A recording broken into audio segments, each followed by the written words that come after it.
Aloha Kako. Welcome to episode number 75 of the Aloha Hour, where Aloha talks and bullshit walks. The only raw, uncensored, uncut, and uncircumcised podcast from Hawaii. Before we get started, mahalo to our friends from Waikea. Thank you guys so much for keeping us hydrated and not thirsty. And also to the secret spot in Waikiki, where you find local bands 7 days a week supporting our local music industry. And of course, Hawaiian Aroma Cafe, the best coffee in Hawaii. All right, and I'm going to introduce our guest for today. Our guest, as usual, is a very special guest. He's an influencer, an innovator, a motivator, a creator, a trendsetter, a podcaster, an entrepreneur. But more than anything, he is an inspiration.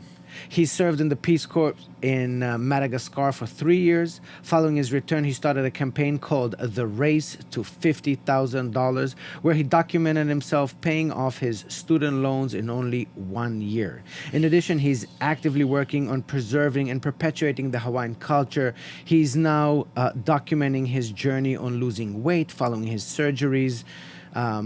He is Kamaka Dias. Hello, mahalo for having me. Hey. I just gotta say, you went into that so quick and you were so good. Oh. We were just like talking crap right before, and you're like, okay, let's start. Boom. And you're just like, right out. I had to look if you were reading a teleprompter. Oh, no. I was like, what is he reading? But that was just off the top of the dome. Neuromints, bro. Neuromints. My IQ went up 30 in the past 20 I minutes. believe you. That was crazy. Before I started, I'm like, okay, we good. Okay. And then you just went right into it.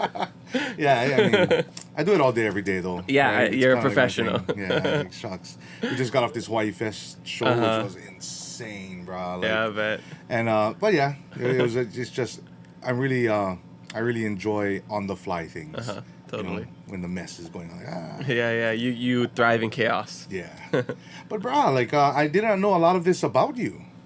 Holy Yeah, cow. I'm pretty much the most randomest guy ever. Yeah, that's how I feel.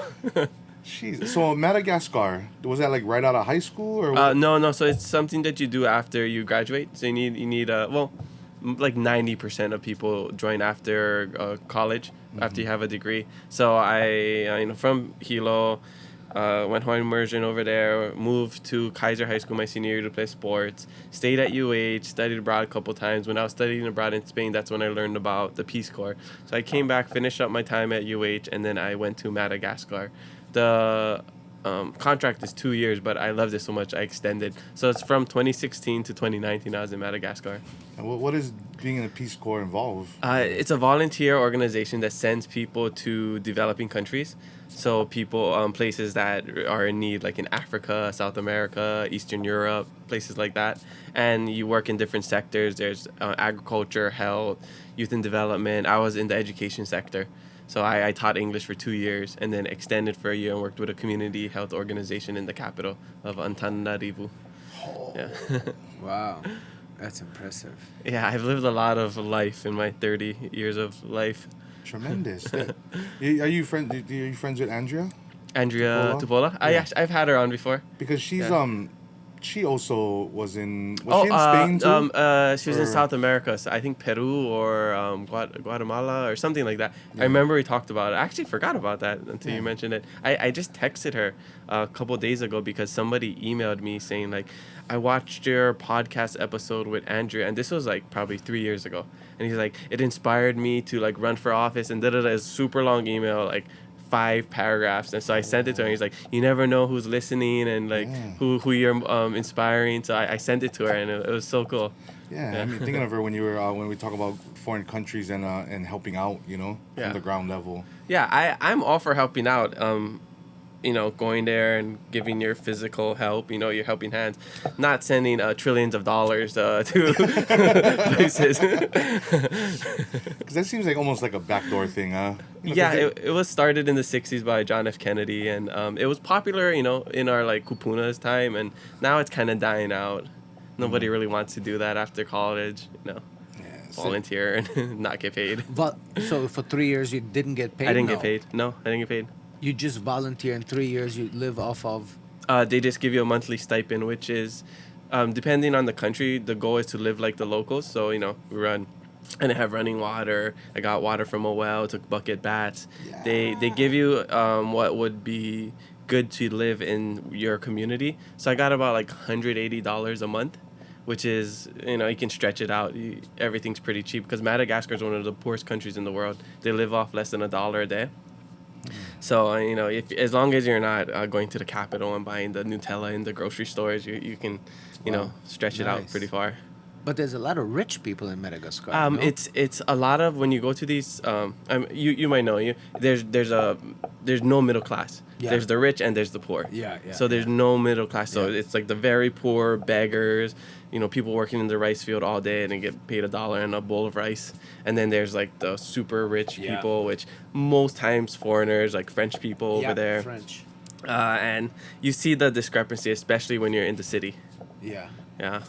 Yeah, my brother was there he actually dated a French girl, and she said, "Oh, my parents own a huge property in Madagascar." So they went there. They own like tens of acres of amazing, beautiful, and they have animals, and they have like they almost have like a whole village just working for them in their area. Jeez. That's how rich they are. I'm like, damn, you gotta marry that girl? You don't need a lot to be rich over there. Like I can't wait to go back and just ball out. I don't gotta stay in the hostels. With $300. Yeah, exactly. I mean, I was balling on a budget, and now I can be balling. Yeah. Oh, your That's animal. epic. You're rich when your animals talk. That's crazy. epic. And what you playing, Kaiser? What? Well, if as you can guess, I was a defensive lineman over there, linebacker, obviously star quarterback. That's probably what everybody's thinking. I was receiver and kicker. Soccer was my main sport, and I played that since I was 6. And then I got into football. And my dad was a Kaiser grad, so I came to Oahu because we'd come here in the summers to stay at our grandma's house. And then while I was there, he's like, "Oh, you should go train with the Kaiser team." So I stayed there, and they were moving into the red division to play like Kahuku, Farrington, all the Hammers. So it was good because I wanted to play in college. So I ended up just going there for the summer, and then like a couple weeks before school started, they were like, "Hey, you should stay here." So I like texted everybody like, "Hey, I'm moving to Oahu." I just moved by myself. I ended up living with my auntie, and then just stayed there. And I was gonna come back to Hilo for soccer with all my best friends, but then I liked it over there, and I ended up just staying there. And we sucked at football. We got second in states for soccer. Man. Yeah. That's dope, bro. Yeah, so I think from that point on, it really taught me how to be independent and really made me adapt to just different living situations and being away from my family and integrating into new communities. Because I came here, I didn't know anybody. Yeah. And letting go of your original community that's always a tough one for me, right? Yeah. Like you had your circle of friends. Totally. It's like, I'm not coming back. Yeah, but if they're like family, and if you have real friends, they'll still be there when you're back. Same with your family. That's how I felt with studying abroad multiple times, leaving for a couple years. I knew the important people would still be there whenever I got back. Yeah. You seem like a clean-cut guy. If I was to run into one of your friends from back in Hilo and I said, "Cuz, Kamaka, that fucker." What would they say? They would say he's exactly like how he is today. Like I was Kolohe in the sense where I would joke all the time, and but I was so clean. Like I was just saying, like I raw dog life. Like I don't drink, I don't smoke. I think Hilo at one point was voted the drunkest city in the U.S. Absolutely, yeah. People smoke weed, people have babies. I'm like, I think I'm the only one that don't do that. Wow, that's tremendous. And all my friends do. Like I would be going to football practice where the uncle taking us is just passing a joint to the back of that window in the truck that goes to the trunk to everybody else, and I'm just cruising. My friends are all smoking in the car. I would be like, leave the windows up. We're gonna get secondhand. Yeah. Well, I was okay being around it. And then even with alcohol, I remember we were playing FIFA, and like the loser had to take a shot, and that was the first time I drank alcohol, and I was like, this sucks. Yeah. I was like, I like go 7-Eleven and drink one Arizona iced tea. Yeah. So yeah, I just never had an interest in any of those, but I still like being around the people that did. So and I like taking care of people. So I didn't mind being the designated driver. So, ended up getting the nickname Kamaka Dias. So, yeah, to this day, I just, I'm that guy. That's good. And it was just Yeah. personal decision, not some kind of traumatic No, event. yeah, or... nothing. I think none of my parents really drink. They don't do that. I grew up pretty religious, so that could be a part of it. But yeah, I just never really had interest. I think I saw a lot of people do stupid things, so I didn't want to do that. So one of the biggest reasons is I just want to be in control of my actions at all the time. Yeah, I got high once by accident when I ate an edible at my friend's 21st birthday. I was like messed up. I was like trying to reach for the cream puffs, and I was like here for like 20 minutes. And then I finally got it, and I was like, it messed me up. Edibles are a different beast, bro. Yeah. I kind of, edibles I hit a point where I was like, okay, I'm never touching these again because they really immobilize you. It's not even like a fun, it like... gave me like a little hangover the next day. Like I still felt like groggy or lazy. I remember that the next day. I remember I couldn't stop eating. Like, if you don't smoke weed, like, you'll eat, okay, it'll go away. Everything's done. Like, edibles, they're still in your system. So, like, you'll eat, you're sober for a moment, and then it's still going through your bloodstream, and then you're like, oh, gosh, I'm stoned again. Or hungry. Like, Yeah. And when we were talking about neuromints right before this podcast, so it made me think about this one time when I was in high school. I had to take my SATs. And my brother was like, oh, here, take this. He gave me this little thing rolled up in a foil, like a little ball. And I was like, I don't know what it is. He's like, oh, just take this. It'll help you with your SAT. And this was right before a soccer game. So I took it. I'm like, I didn't know what it was. I'm just doing my SAT. I'm like, I don't know if it's working. And at one point where you're like, oh, my IQ goes up, I felt like I knew everything. I was just like, I know all the answers. So I just finished it. Went to my soccer game. I almost passed out because like I wasn't drinking enough water. My auntie picked me up and she was like, "Oh yeah, you probably took like Adderall, or like some form of speed or something." And I was like, "Oh, that makes sense." But I got my SATs back and I didn't do that great. But I felt like I knew everything. Actually, the same thing happened to me in my SATs. I took Ritalin. Oh, okay. And my brother also said, Leo, Ritalin gonna set you straight. that really gonna fix you up. Gonna make you focus. So, it's crazy because it's like, we as stoners, we're like, should I do it now? Should I wait later? How long will it take to hit? Will it take like 30 minutes? And then, because you have like 2 hours to do the test, so you got to time it, and you don't want it too early, but you don't want it too late. Yeah. And then, of course, I took it, and the only thing I could think of is, am I high? Am I not high? Do I feel something? I'm not feeling something. And, of course, I did very, very bad on the fucking test. So since then, I know I don't fucking mess with anything if I have something important. Yeah, absolutely. You don't want to have anything that you're gonna question yourself. Am I where I should be? Am I where I'm supposed to be? Man, it was like a fucking shit show. Yeah, but some people are functional. Yeah. Stoners. Like I know people that like someone like Snoop Dogg, right? He's functional when he's high. Yeah. Yeah. Yeah, there's many out there. And Oh, then, 100%. I learned I'm not. So I'm like, okay, Know this is not my thyself. role, yeah. Ritalin, my first time doing Ritalin, I detailed my house, bro. Oh, I bet. Like, I bet. you can detail a car. I've detailed my house. All of a sudden, I went to Times, picked up a shampoo for the carpet, shampooed my carpet, dusted the windows. It's obscene. Yeah. I didn't realize it was meth. I mean, Because when you have ADD, they prescribe you medical meth basically. Yeah.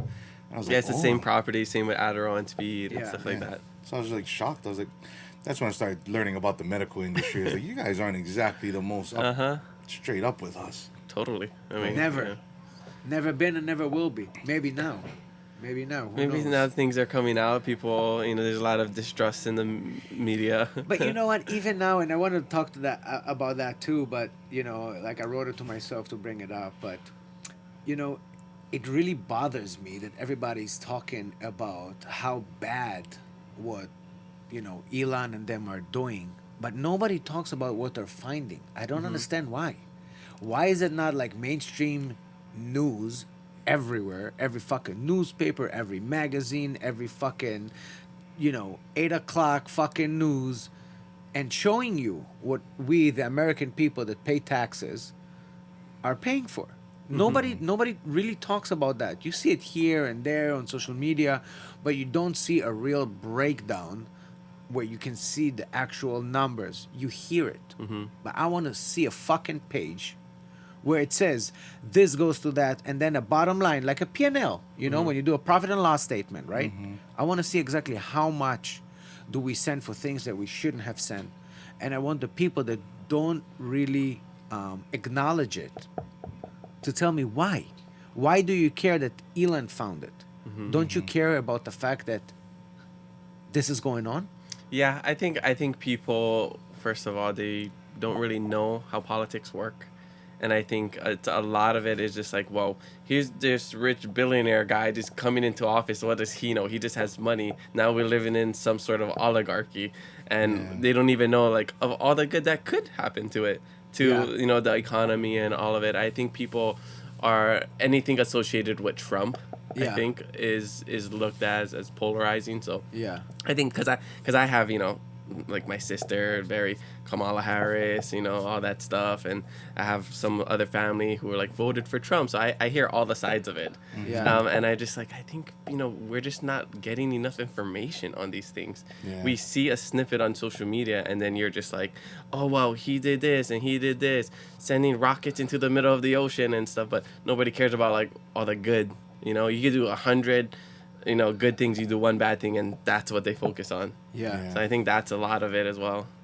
With my generation, totally is like. You were about to say our generation, but then you said my generation. Well, uncle. Whoa, we saw this fucker. It wasn't. Look at you when he said that. He's like, I was talking to, but our generation. He looked at me. He looked at you, fucker. It wasn't even My an age thing. It was a mindset thing. Nah, just kidding. Where I just feel like my generation is really soft, and I'm an old soul, and I have a lot more like, I don't know, old school beliefs. Well, you also have a lot of worldly experience. Like you've seen other things in the world to understand what truly matters.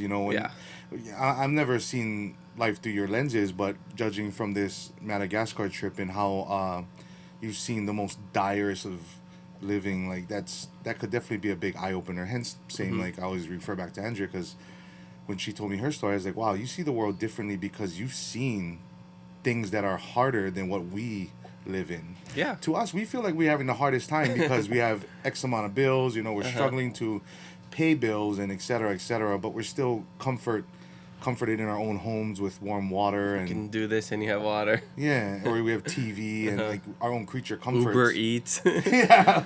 Fast food.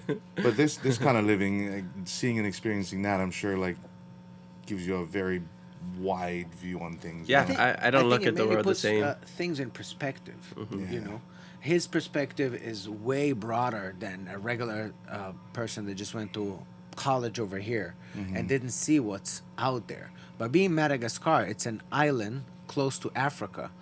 It's in between France and Africa, right? No, it's off Mozambique. Mozambique. It's basically off South Africa. Yeah. I mean, it's in the middle of nowhere. It's very isolated, just like how Hawaii is, where it's part of Africa, but just like how we're part of America, we have our own culture, we have our own things. It's not very mainland Africa. Yeah. So I think that would give you a different perspective on how to evaluate different scenarios. So when they look at the rich guy coming in and tell us what to do, I saw his last tweet where he said, if I wanted to take all your financials and all your information, I would have done it when I owned PayPal. Like, what do you guys think, that I'm now trying to get your fucking, that's not what I'm trying to do. And, for me, it just drives me nuts how someone steps in, because this is the kind of guy that we always wanted. And again, we don't know what's going to happen. Maybe he is a bad guy. Yeah. But we don't know, like you said. But right now, he's the only person that actually says, guys, look what happened. Look what they did with your money. Look what's happening without you knowing. And I feel like that specific, the result of his actions is what we need to focus on. And not who found those, facts, so to speak. Well, what's interesting is that he actually like has a massive collection of information that he can use software to cipher in through. Yeah. With that being X. Like, so he can literally like get to certain points of information a lot faster and a lot deeper than anyone in the world, right? Yeah. Looking at trends or how many more people believe this or this, which could lean you another way. You know, he's But even I smart will take man. you one layer lower than that. My mom, all my family are super Democrats, super, and they said he brought those young kids that are going over our numbers and our and monies and whatnot. Now, this is how it is portrayed to them, that he brought some 19 and 20-year-olds, to do that job. What they forgot to say, they're all fucking coders, fucking geniuses. They all of them worked in fucking Google, Palantir, Tesla, fucking the who's and who's of the smart minds. The fact that they're 19 or 18 years old, who the fuck cares if they invented, a fucking algorithm to find where the money goes? I'd rather have that than 70-year-old politicians working in office. 100%. You know, 100%. that's my wish for America, is that we just have somebody under 50 as a president. Yeah. We're giving the most important job to our kupuna. You know, it's really wild. But yeah, that whole our whole I don't know political situation, to me, it's crazy. I'm just more like I'm pretty neutral, but I would say I have a pinky toe in right of center, just because the older you get and the more I see of this world, I'm just I've started off very socialist, I want all these free things, we should get all these benefits, and then the older I get and now that I'm an entrepreneur, I'm just no, we should earn everything, we gotta work hard for things, we can't just get handouts, and that was one of the reasons why I paid off my student loans. I was I'm not gonna wait until my student loans are forgiven. I'm the one who asked for it. I'm gonna go and get the money so I can pay it back. How did that work? So I was finishing up the Peace Corps, and I was thinking, okay, what am I gonna do next? I had all these ideas of writing a book, and I don't know, finding myself and what I really want to do for my career. And everything kept coming back to student loans, where I'm just I can't do this if I have all this debt. I'll just be continually paying off this debt for how many years. I've seen my parents and a lot of people continue to pay off debts their whole life. So I was just let me just sacrifice one more year, because I already sacrificed 3 years volunteering. I was what is one more year to set me up for the rest of my life? So I thought of this idea of just a lemonade stand. So I was thinking, okay, and this is I have notebooks where I woke up at 3 a.m. and I was just writing ideas down. So everything was planned out super intentionally, months before I even did it. So I was okay, when we sell, kids have lemonade stands, they're charging 25 cents.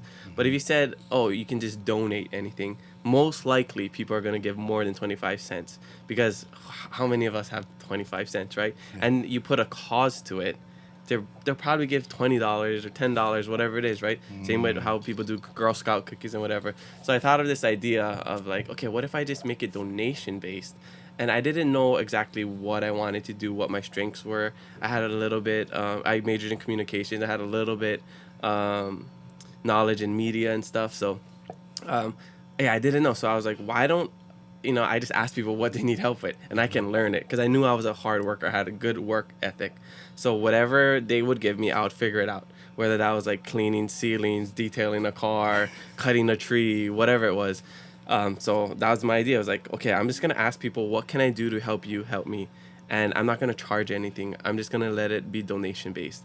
So sometimes I'd get $20 for a job. Sometimes I'd get $100 for a job. Just for the viewers and listeners to understand, you offered your services with no specific dollar amount. Yeah. They can donate whatever you want, whatever they want, and you will do whatever they need as a service. Even if they... Cleaning, fixing. Yeah. I've done $500 jobs and got paid $20. I've done $20 jobs and got paid $500.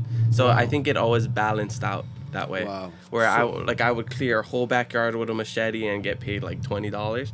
And then my neighbor in Hilo would call me over and be hey, come here, pick this single weed, and he'd give me $100. Wow, that's so awesome. So I think it's just people loved being part of the cause, and I documented every single day of it. So I came back, and before I was coming back, did you stream it? Yeah, well, not stream it, but I recorded everything on my stories on Instagram. I did a daily recap on Facebook and a weekly recap on YouTube. Wow. But before that, I was telling people, like, hey, I'm going to go pay off $50,000 student loans in 1 year without a job. Yeah, so I was already putting it out there. Okay. And then it was me to, just holding myself accountable and making sure I did the work. And this is during the pandemic too, so I had to stop for a little bit and refocus on what I was gonna do. So a lot of it was like hands-on stuff. Like I was dressing up as Buzz Lightyear for a kid's birthday party and playing with them. And things changed to like grocery shopping for people and delivering flowers or whatever it was. Doing more outdoor yard work. And throughout the whole thing, I was doing small things like recycling every single week. My YouTube channel is monetized, so I got little bit money from YouTube. So I had all these things I planned out to multiple streams of income so that I could reach the goal. And we did it in 11 months. Man. Yeah. So all in Hilo though? Both. I started Hilo, came back, went to Hilo, got stuck during the pandemic. I was able to fly back to Oahu, stayed here for a couple months, and then kept going back. So technically, you sold your body. Yes, I wish somebody hired me for like a bachelorette party on like a strip pole, because another part of it, I got in really good shape just in case I got any other jobs. So like I did like a photo shoot for Men of Hawaii. Bruh, that was one of it. Yeah, let's go. I had long hair at this time. Like I was fasting every day so I could save money on food. I grew up my hair so I didn't have to pay for haircuts. So everything I did was super intentional. Bro, that's fire. Yeah. Just so you know, one of the reasons why we invited you on our podcast is because, our podcast is, I wouldn't say the goal, but we'd love to inspire people. And we'd love to show people that there is a solution, there is a way. And most of our people that we have on our podcast are very inspiring. And even in your introduction, after everything I wrote about you, podcaster, trendsetter, creator, I said, but more than anything, he's an inspiration. Because I do feel like, money talks, bullshit walks. You can inspire as much as you want talking on your podcast or whatever. But physically showing our community that you can do that. Whether they need it for a student loan or to pay off their mortgage, whether they need it to buy a fucking, vacation, it doesn't matter what do they need the money for. I think you having a template, showing our community that it's doable, for me, I will always be a big fan of yours. And honestly, this is something that is more impactful than any of our government leaders did in the past 4 years. Thank you, I appreciate in my opinion, just literally showing them how you can survive in this community, in our economy, on this island, and you proved it. You know? Not just talk. I did very easy stuff: yard work, recycling, babysitting, things that anybody can do. You don't need to have a degree. You don't need to have a certain set of skills. Anybody can do this. And it's just about putting yourself out there and really having that motivation to actually, fulfill a goal. So that's why I did these things where it's like anybody can do it. Did you do it to prove a point, or did you do it really for the money because you were afraid of the $53,000 that you owe? I wanted to inspire people. I wanted to show, because I hear people like taking their whole life to pay it off. I'm like, why can't you just take a year, sacrifice some stuff, don't go on vacation, don't go out with your friends, save money? Because a lot of it was just saving money, Like I kept my expenses super low. I told my family, I'll live with you for 1 year, I'll do yard work, I'll walk the dog, I'll do chores around the house so that I can live here for free and I can put everything that I get into my student loans. And once I finish that, then now I have the freedom to do all the other things that I want. So that's why I was able to, start Hawaiiverse with my co-founders. That's why I was able to take on these other side projects and start a podcast. Like, I wasn't making money doing all these things in the last couple of years, but I had the freedom because I didn't have debt. Yes. Yeah. Well, what's good too, I'm sure it was helpful, was being able to see, again, crap life conditions and how much they work for nothing. Exactly. The hardest workers I've ever seen. Yeah. It's so inspiring. And I feel like, everything that I learned in the Peace Corps, that was the hardest thing that I've ever done. Like, nothing's going to be harder than that. So I felt like after finishing the Peace Corps, I could do anything. Like nothing was harder than the 3 years that I had to live over there, getting sick, getting appendicitis, getting surgery over there, getting food poisoning, getting parasi under my feet, and having to dig them out with like a needle, and Shut getting the fuck up. Are you serious? Yeah, I got all of that. Like, wow. there's times where I was sitting in my house. I lived 4 hours from the capital. Sometimes when it rained, the electricity would go out. 1 week, like I didn't have electricity for a week, and some people live without electricity, but they're used to it. But I didn't. Where I lived, I wasn't prepared to live without electricity for that long, so I didn't have like solar powered stuff. So like my phone died at one point. I got super sick. I had 104 fever. I was just literally just sitting down, lying down on the floor of my house, thinking like I could die right now and nobody would even know. Wow. Yeah. So many times I got sick. I was like, I just want my mom. Yeah. You ever heard of a double dragon? You know what double dragon is? No. It's when you get sick and you start to vomit and poop at the same time. Oh, It's a common Peace Corps thing. Yeah. Now you guys know. Double dragon. I guess I had the double dragon, but not from that. I had double dragon from too much drugs. Well, yeah, like ayahuasca stuff. Yeah. Exactly. Yeah.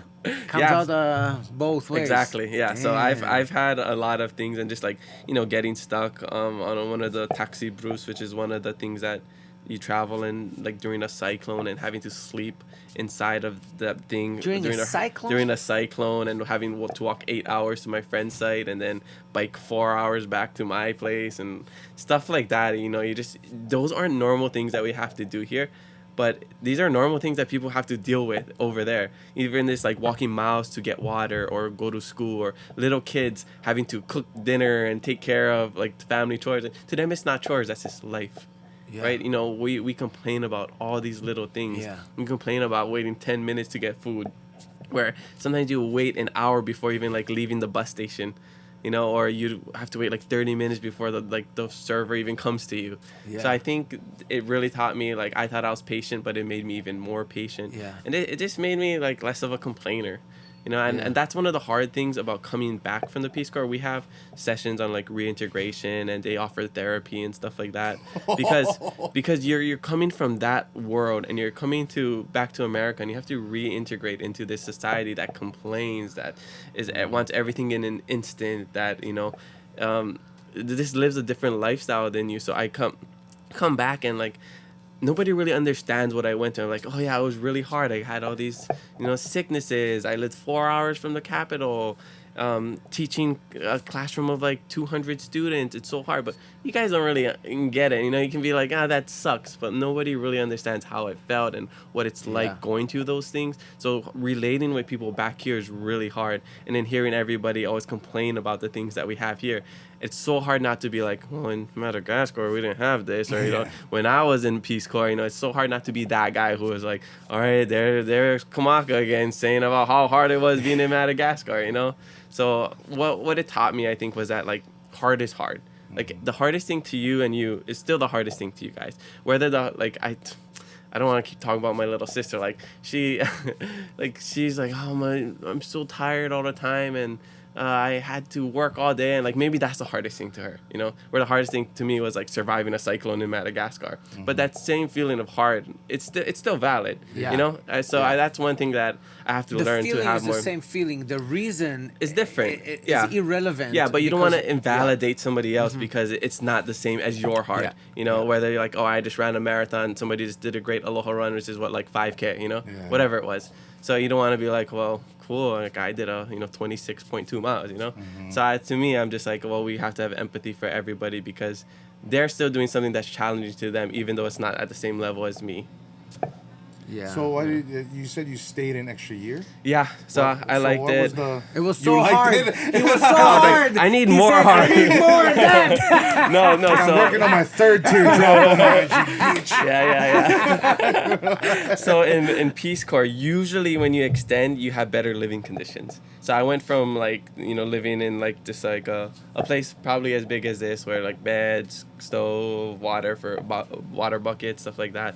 But I got like a bachelor bachelor pad in the city because I worked for a project under USAID. Because usually you work with a nonprofit organization. Oh, USAID. Yeah. So I worked with USAID. Somebody messaged me about that. She's like, I know you worked with USAID. How do you feel about talking about that on your podcast? I'm like, well, it was a project funded by them, but I was under JSI and whatever. Like, I didn't have really any contact with them. But also, USAID did plenty good stuff. Oh, yeah. And I think, like, the pause, I think that's nice. Like, let's see where our money's going. Like, I don't know how trillions of dollars have gone to Ukraine, but we got $700 or whatever, $600 to Maui. So, yeah. But yeah, you usually you have better living conditions, you get a little bit more money, so I was excited for that part. And just to do something else, it was a good transition to, like, instead of going from middle of nowhere straight back to Hawaii, I got to move to the capital, which is like more city life, but still was living in Madagascar. You still had that hardship. So I think it was a good transition before I came back to Hawaii. So did you take advantage of this bachelor pad? I mean, I was in a relationship during that time with another Peace Corps volunteer. Oh, Peace Corps volunteer. Oh, okay. So, but a lot of the regular Peace Corps volunteers, they would come to the city, so they'd always ask for a place to stay, so they don't gotta pay for a hotel. So I'd have sleepover game nights, all of that. So I was like we go by like Zuki and Zandri, which is like older sibling, younger sibling. So by the time you're third year, you're the Zuki, you're older sibling. So you take care of the younger ones and you let them stay and you cook, and they take their first hot shower in like months, when they come to your place. So that was cool, being able to like share that with all the people who are still living in the countryside. Nice. So I love that. And people would go out. I never went out, but they would like come pregame at my house or come crash at my house. And so that last fun. year was more enjoyable. Yeah. So I loved, I mean, just different things, because like in the city you have this very authentic like Malagasy lifestyle where you're going to the epiceries and buying like these eggs from them, and like yogurt and flowers that they just like pour inside. They don't have like bags of flowers, and you're in the city and you shop at ShopRite, and that's like the grocery store. So it's different, but you still go to the markets here and there, and it's cool being able to speak Malagasy. They don't expect you to speak it. They see if you look foreign, you're a Vaza, you're a Haole or a French person. So it's nice having that superpower of like, si Vaza, za Malagasy, and and being able to bargain with them. They're like, mi teni Malagasy now. And like, yeah. They're like, you speak Malagasy, and like, yeah. And then you start to explain what you're doing there, and like. It's cool being able to, man. Yeah, it's really fun doing that, and I was able to pick up the Malagasy language pretty quickly because Hawaiian's my first language, and Hawaiian and Malagasy is in the same Austronesian family, so it's cool being able to just add that to my language learning and being able to really connect with a language because of my own home culture and language. So your first language is Hawaiian. Yeah. So my dad only speaks Hawaiian to us. Let's go. Yeah, like I could call him right now and he's only speaking Hawaiian. But your dad, I mean, but Diaz, he's not Hawaiian. But Diaz he's is last name, right? But it's with an S. Everybody else writes it with a Z, but we're Portuguese. Yeah, I'm 30% Portuguese, so that's why I'm a podcaster. Jeez, couldn't tell. I didn't think, talk. Yeah, I didn't think you'd ever shut up. I'm just, honoring my kupunas, my Portuguese kupuna. Oh, that's awesome. I never knew you guys were that deep into Olelo, Hawaii. Yeah, I went Hawaiian immersion school my whole life until my senior year. Yeah? Yeah, Punana Leo all the way to, senior year. I feel it's almost like a cheat code, to live abroad and experience hardship and coming back to United States. Well, coming back here, which is viewed as paradise. Right? Which is even more so. Yeah. Which and that's what I learned. It's like paradise is a mindset. It's wherever because I was living there and I felt like I was in paradise. I didn't, this is right when Donald Trump was elected. For the first time, we had Peace Corps volunteers crying, and I'm just like, I'm away from all of that. Like, I don't gotta deal with all of that. There were shootings going on in New York and school shooting, and I'm just like, I feel safer here than I do in America.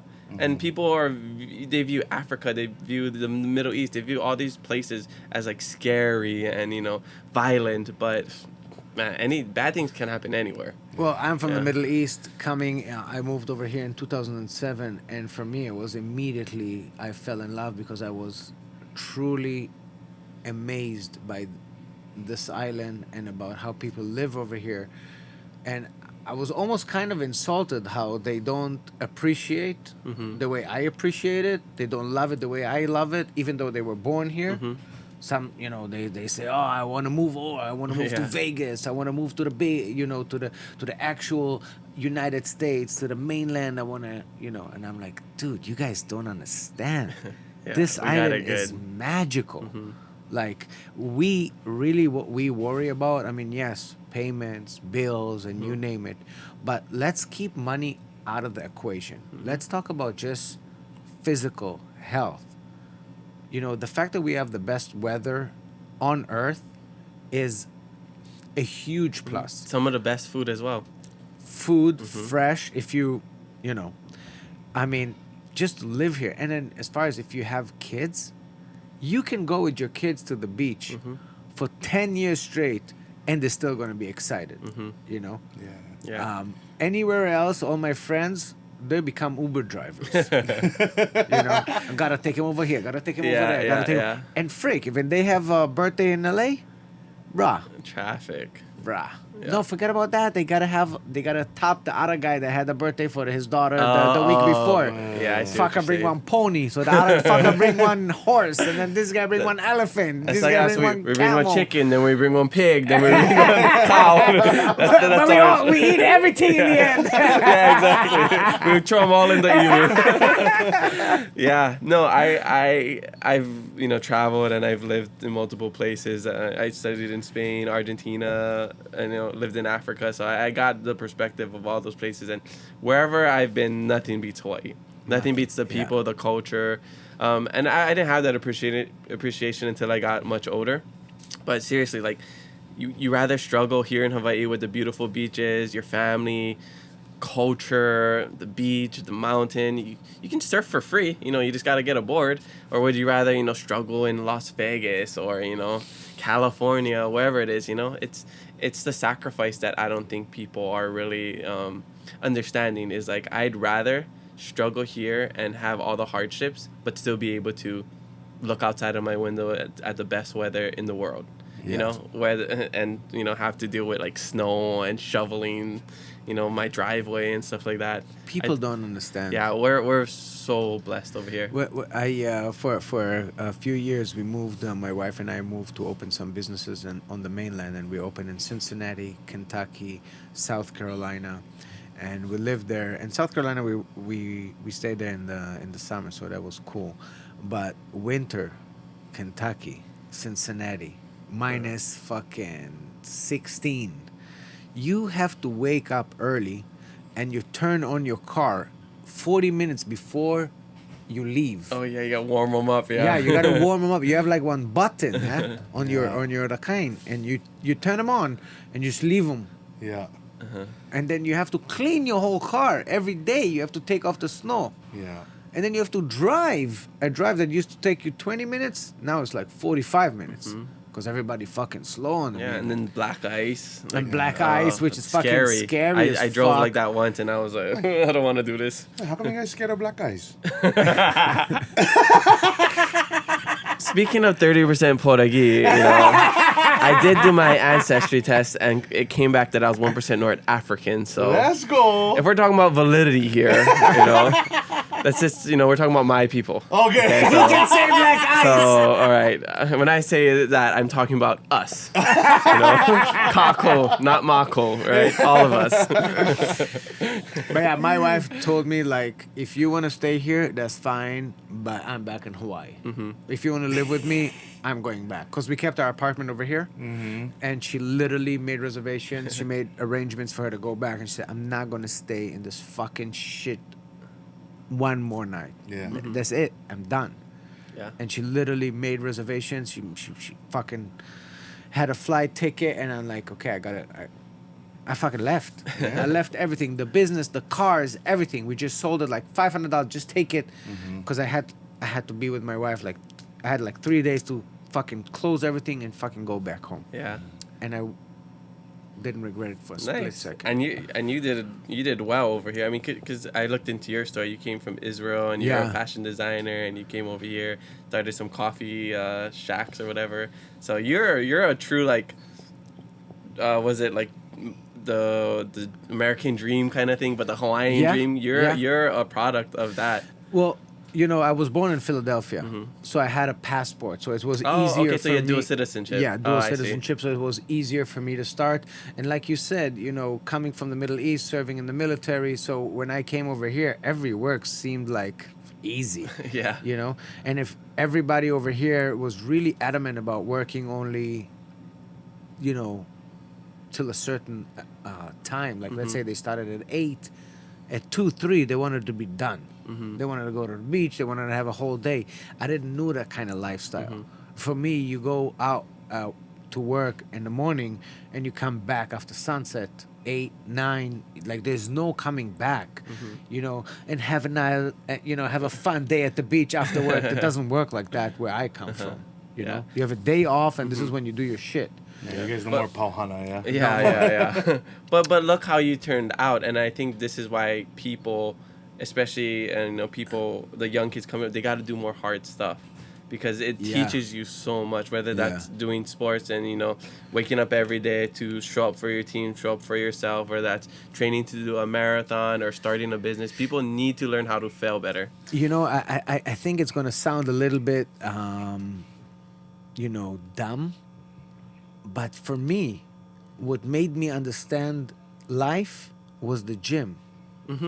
Because if you go to the gym and you're going to work out for a whole week and you're going to do 3 sets of a certain whatever, right? 3 sets, 12 times, each set, you will see results.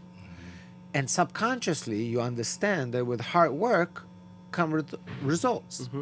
You're not going to have a good body. You're not going to have abs if you're going to cheat, if you're going to cut corners. It's just not going to happen. And if you want to strengthen your body and you want to be strong, those things you have to do. So for me, going to the gym kind of explained to me how the world or the day-to-day should work. Hard work gets rewarded. No work, no reward. That's how it should be. I don't think, that's why Rogan and Zuckerberg, they talk about jujitsu being very transformative, because those 100%. people are hard workers, because they know you need to put in the work and you got to figure out how to get out of certain situations, how to do this. 100%. So that's why I really like the jujitsu community, because they're hardcore. Hardcore. And once I turned into jiu-jitsu, it even elevated my game even more so, because everything I thought was hard was minuscule in comparison to not being choked out or arms broken or knee or leg broken. So you have to very dedicate your train of thought of not getting submitted. That's one. And 2, if you want to get good, you have to invest your time. There's nothing that you can buy that will make you a better practitioner in jiu-jitsu other than spending time on the mat. And this is something that I think people need to understand in real life as well. You want to be a great bartender? Great. You got to spend plenty time, plenty hours behind the bar. You want to be a great attorney? Great. You got to spend plenty. You cannot be great without putting in the work. And I feel the new generations, they just want to be great. I don't want to be mediocre. I want to be great. Are you willing to put the time? No. Yeah, You didn't get you me. want the I just want to shortcuts. be great right away. Yeah. And I think, this is our Achilles heel of our new generations coming up, that they don't have the same desire to put in what we were taught to put in. If you want to have that result, this is what you got to put in. I think social media has a lot to do with that too, because we see the 100%. highlight reels. We think of social media as this real life thing, but really it's just a highlight reel. So we see the success, like, if you've never followed me during the first 50K, you see I paid off my student loans. You're like, oh wow, that's really awesome, but you don't see the hard work that went into that. So same way, people, flexing their shredded body. You don't see the hard work, the days at the gym that they have to put in, the dieting that they have to do. Nobody sees that stuff. Same with world champions, we don't see the sweat and tears that they had to put in to become that world champion. So I think we live in that instant gratification era, which IG, I think, so everything seems like very accessible. Like they just did this. Something maybe you can just get lucky. You could go viral, and you get a big break. So, yeah, for me, I was just like I got tired of waiting for my life to happen, and I just wanted to go and do things so that I didn't have to wait anymore. What made you go into the podcasting? Through my business, Hawaiiverse, we started that during the pandemic because we got really sad seeing businesses shut down. So we created this local platform that was only for local businesses that would, give them a platform where people could go in and know about them. So it's kind of like a local version of Yelp and Groupon. And then during this time, my team and we started these Hawaiiverse spotlights where we would we would go to the businesses and we would showcase their story, their product, and I would host that. So we started doing that for about a year, and then end of 2021 we phased that out, and they said you should start a podcast.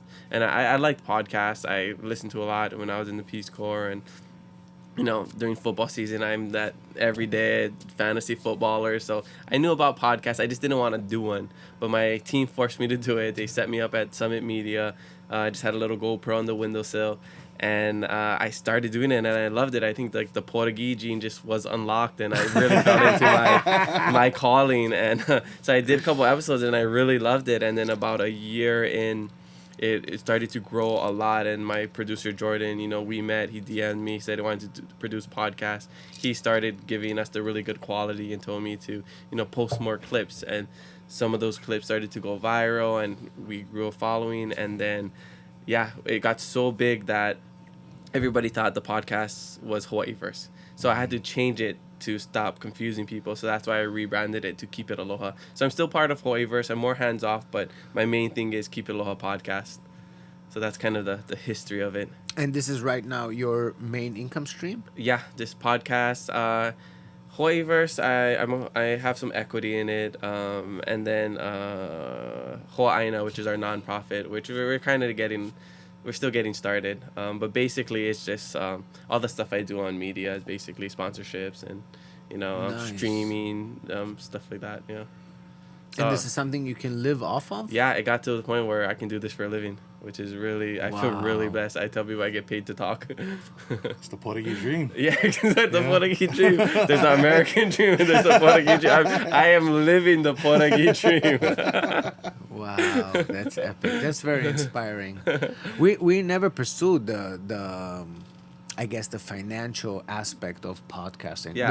We don't have a monetized Anything. anything. Yeah. See, Not a monetized Instagram, not a monetized YouTube, not a monetized nothing. We don't encourage people to like subscribe to something. yeah, I whatever. guess Yeah. maybe we should. Yeah, I don't mean, know. you might as well. I mean, it's just it's an extra, stream of income. But for me, that was never the plan. Because like I said, I didn't even want to do a podcast. So money wasn't ever a thought. Like I only started getting sponsorships to keep Jordan, my producer now. So it was all based off necessity.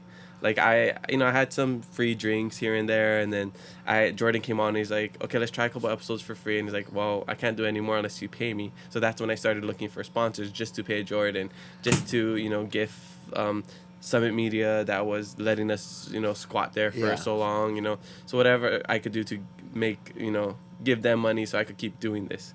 So it started out of necessity, and then it got bigger and bigger, and then we were able to leverage our following and our analytics to sell, so we could actually do this for a living. Wow. Yeah. That's impressive. Yeah. So it was all based off necessity. That's kind of how I go. And now it's just, okay, how do we scale?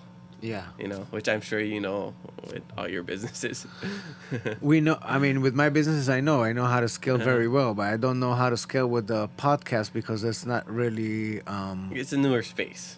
It's a new space, but also, like sometimes we have guests that are national caliber, like Christian Hosoi, for example. And then we have a lot of, or Max Holloway for that matter. And then we have a lot of exposure on the mainland. But on the island, like Hawaiian viewership is actually more leaning towards the things that you do. Like talk about Hawaiian issues. Yeah, they Hawaiian love those language. things. Yeah. Hawaiian issues, Uh-huh. and then you bring that almost that Spice. and then you put that short clip, Uh-huh. and then everybody's looking, and everybody get mad, and everybody wants to fucking comment, and Yeah, so yeah. you were able to take that that controversy, that maybe potential argument, that potential discrepancy in views, and capitalize on that. Yeah, well, I was inspired by Joe Rogan. Yeah. Because to me, because I'm so pure, I'm not thinking of like, oh, this is going to make somebody mad. Me, I'm just like, oh, this is a great topic of conversation. And I love how Joe Rogan just talks to anybody about anything, even people that he doesn't agree with. Yeah. And of course, people that watch the clips, they don't watch the full episode. They think, he's anti-vax. They think that he's spreading conspiracy Yeah. theories. They think that he's this and that. And, same kind of concept that happens with us when they don't understand the full context of certain Yeah. things. They're just like, oh, well, he's this and he's that. Where I'm just like, this is a great conversation. And I think for me, why our following grew is because I'm just a local boy, Hawaiian kid who's mixed, who has all this life experience, asking genuine questions like, what does it mean to be Hawaiian? Is it okay to do this? Is it okay to say this? Is it okay to think like this? Is it okay to, be Hawaiian but not like all the traditional things and not being a lo'i every single day? Is it okay? Like, how does that play into my Hawaiian identity? So in the beginning, it was just really just asking genuine questions because I wanted to know for myself. It was therapy for me. And now, we definitely cover all those topics. The Hawaiian clips they always do great on social media. But I just talk about life. Like some episodes, we don't even talk about that stuff. But I think the most viral clips are always the Hawaiian stuff. So they see us as this like sovereign Hawaiian culture podcast where I'm just like, our podcast is just talking about people's lives. And the Hawaiian episodes are like Joe Rogan's MMA episodes where that's like the kind of core of it. But it's not every single episode, you know? Yeah. Well, Yeah. you talk to plenty good Kanaks on your show, and you guys have great perspectives and different understandings of things. But with having all of these different guests and different angles on everything, at this point right now, where do you see and why, or even how can we fix the divisiveness? It's impossible. You know what I mean? Like, I think it just comes down to understanding. I think what was it? I was just listening to an audiobook and they were talking about how like there's a misconception of what is the opposite of love. It's not hate, it's indifference. So I think people misunderstand each other because a lot of times, especially with social media, when we have this like popcorn version of clips, we look at something and we interpret it the way that is based off our upbringing, our understanding of life, and we could be looking at the same thing and interpret it two different ways. I could be like, wow, that was so cool and such an interesting mindset, and some people could be like, wow, that was so disrespectful, I can't believe he said that. And I think people just don't understand each other. There's like something that I think it's ego, it's pride, it's like we refuse to see another person's perspective sometimes. And I think with the the radical side of like Hawaiians and local people is like, and even when we talk about politics, that's why nobody can talk about politics because they're so emotional about it. Like you just can't have a conversation like, why did you vote for Trump? Why do you like Kamala Harris? Like people just don't want to hear the opposite side of it. Like I don't. For me, it's hard to understand why people do that, but I just think that, for me, I'm just going to try to stay as open-minded as possible and, like, let people come and share whatever they want to share, whether that's supporting my side, your side. I just feel like, we until we can find that understanding, that mutual understanding of even, like, I don't agree with you, but I can still live with you. Yeah. I don't think the divisiveness will end until we can fix ourselves. I think maybe that's what it is like we have a lot of our own trauma that we refuse to address, so we project. And until you fix whatever is going on inside, it's just gonna continue to So would you in your opinion, is it okay to blindly support Kanaka because they're Kanaka? Depends. Like something like Mauna Kea. I don't need to know the benefits of TMT, the benefits of science, and all of that. I know they're saying it's sacred ground. I'm going to support them. Something like that. I always think about Family Business by Kanye West. One of the lines, he's like, if you did it, then you ain't did it. But if you did, that's family business. Yeah. No matter what, I'm going to always support my people. Yeah. On certain big issues, when it comes to something tricky like sovereignty, not everybody's going to agree on that topic. Like some people are proud to be a part of America. They love the benefits that you can get from being American. I see both sides because I come from both school of thoughts. I went to a Hawaiian immersion school. I was around that community all the time. But I also worked for the U.S. government and volunteered for 3 years of my life to help out, other people. So I see both sides of it. For me, I just like, kind of like I said earlier, depending on what the topic is, I will support.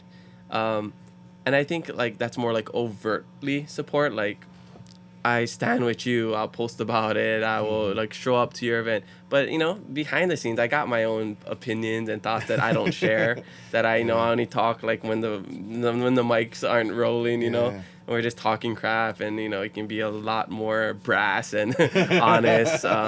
But yeah, my thing is like, if I'm around a bunch of Trump supporters, Trump's awesome. If I'm around a bunch of Kamala Harris supporters, man, I can't believe she lost. Like to me, I'm a peacemaker, and I just pick and choose my battles, and it just depends on who I'm around. But when it comes to the Hawaiian stuff, like I'm always gonna support the Hawaiians if it's reasonable. Yeah, that was something I'd come across with our brother Mahi, who was just snapping online. You ever met Mahi before? Is he like a singer or musician or something? He's a musician. Yeah, he is a musician, but he also owns a huge trucking company in Vegas. Okay, I've seen him before. And he's become obscenely successful at trucking.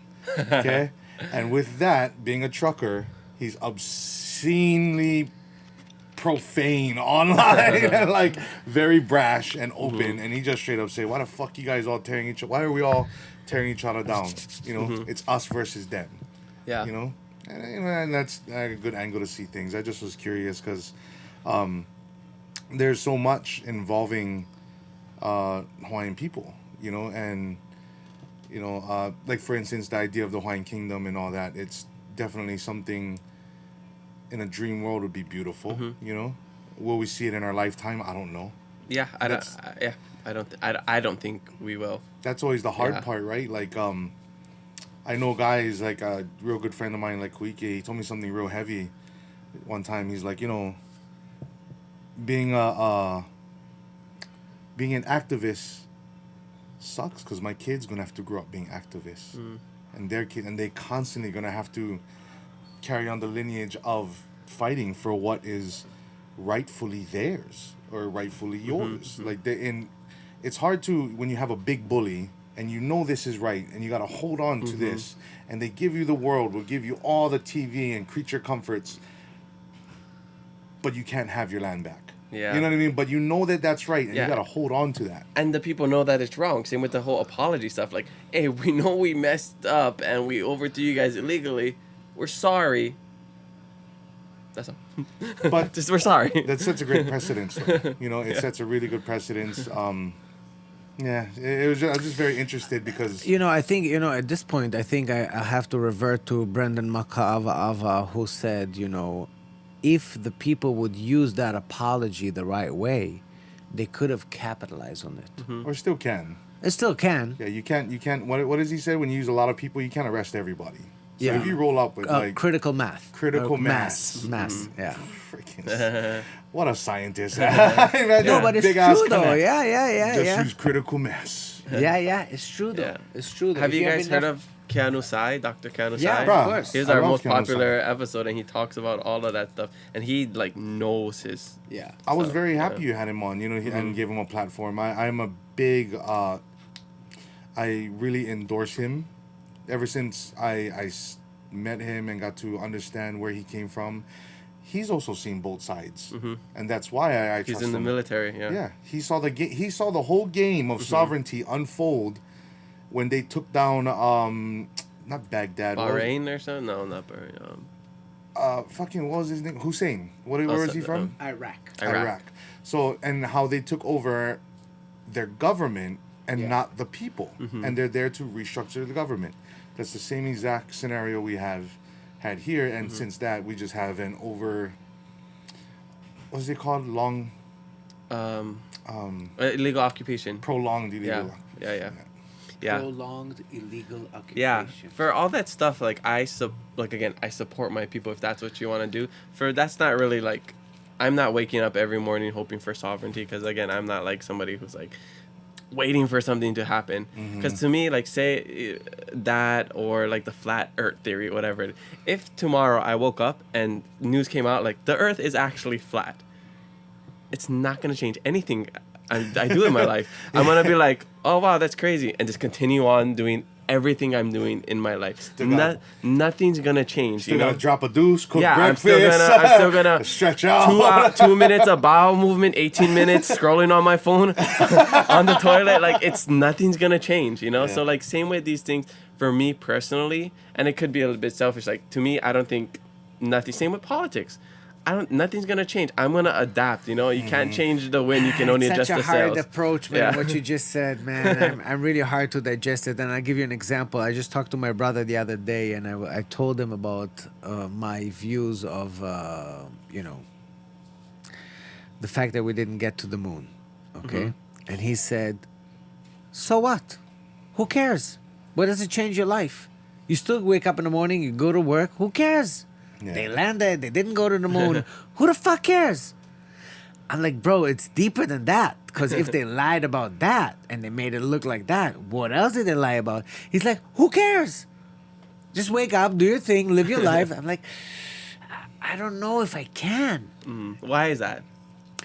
Because those are monumental things that we have been fed to believe a certain agenda, a certain narrative, right? So you're mad that you've been lied to? Because it opens up the question, what else? Yeah. I believe the government is so corrupt. Any conspiracy theory, I don't knock. Okay, I'll listen to it. let me tell you one thing. I know you're making money from Aloha podcast, or keep it Aloha, but I'm telling you, the taxes that I pay, I want to know where they go. Yeah. I'm guaranteeing you that the tax that I pay, they're enough for you to care where the fuck it is going. Yeah. Okay? Yep. I don't want to ruin anybody's life. I don't care about Iraq, Iran, Afghanistan, Pakistan. I don't care. I don't care. I don't want to introduce them to transsexualism. I don't want to introduce them to fucking equality. I don't care. I just don't care. Now, if our world would be perfect, okay, now let's go to the next one. Let's help someone else. But I agree with when you have kids, you realize your daughter just fell down, right? But your neighbor is like, ah. What are you going to do? Are you going to help your daughter, or are you going to run to the neighbor? What you going to do first? daughter. First, you're gonna help your daughter. You hear them screaming, but it's your daughter on the floor. Fucking, she hurt herself. You need to help her first. So I will help my daughter, and when she's good, I'm gonna go check up on my neighbor. Like, yo, is everything okay over here? But so what do they say when the oxygen mask come down in the airplane? Yes, right? exactly. Help yourself, because you can't help somebody else if you can't breathe. Exactly. Yeah. That's the perfect analogy. Come on, that's the perfect analogy. That's how I think. That's why I don't care about this, the international, national stuff. I'm just like, let's focus on Hawaii first. Let's get ourselves right. Yes. And same with immigration and stuff. Very polarizing conversation. I'm all for helping people. I literally gave 3 years of my life to help people that I've never met that live halfway across the earth. But I'm way more pro help ourselves first. Let's make sure we're good. Let's make sure our tax dollars are going to us, not billions of dollars to wherever it is, which maybe like half of it is actually going to them. And The rest is going to the pockets of these corrupt politicians. So if I would know that every fucking dollar that I get taxed on going to someone to help a guy like yourself volunteering across the globe to help poor people, take it. Yeah. Take it. Which the tax dollars and federal funding go to programs like the Peace Corps, and that's why people are mad that it was cut. But I'm stoked that they're trying to like go through the books and see where this money is going to, and they're trying to like turn the huli the system, because that's what Brenton Awa is doing over here. So, and Brenton has so much support over here, but when it's on the national scale, people are like, oh, I can't believe they're doing that. I'm like, but we support Brenton, but it's just because it's Donald Trump. Yeah, I feel so too. It's really his personality, and like I feel so too. It's just it's hard because he's done so many controversial things that people cannot see past that. They refuse to do. We could have the best economy, we could have the lowest gas prices, and people are still not going to support it. And I've accepted that in our society, So for me, I'm just like, let me focus on myself. Let me keep doing what I'm doing. And then, once I'm at a comfortable position, I can help others. I can hear them out. I can, whatever. But I totally understand your frustration, especially as a small business owner. Like, that's why most small business owners in Hawaii are turning, red and conservative, because of all the taxes and the crazy stuff that we have to deal with. Yeah. Especially, like, the mindset of, like, you got to earn things. Like, that's not a lot of people have that. They're just waiting, for the next EBT and all of that.